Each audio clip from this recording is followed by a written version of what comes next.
Welcome to Pindar Poetry. We hope you learned something new. You begin by locking the objective and partner. Clarity prevents wasted takes. Once you agree on the goal and format, assign roles: who films, who provides B-roll, and who handles audio. Make sure to confirm music rights and caption language before you shoot, because legal or caption errors delay posting. Start with a short shot list and timestamps so each clip aligns in editing. That first structural step saves hours later and gets everyone on the same page.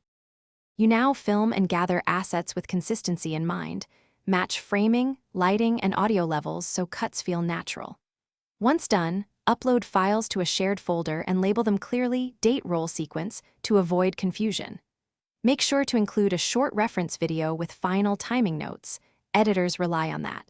If you're co-editing, agree on a master timeline and preserve raw files. This stage is where attention to detail turns separate takes into a cohesive reel. You finish by exporting in the correct aspect ratio and duration, then add captions, partner credits, and a single clear call to action so viewers know next steps. Once approved, coordinate posting time and who shares to their feed for maximum reach. If something goes wrong, like blocked audio or poor upload quality, re-export using a lower bitrate or swap to licensed music, then repost promptly. Make sure to document what failed so your next collaboration is smoother. Thanks for watching. Consider subscribing if we helped you.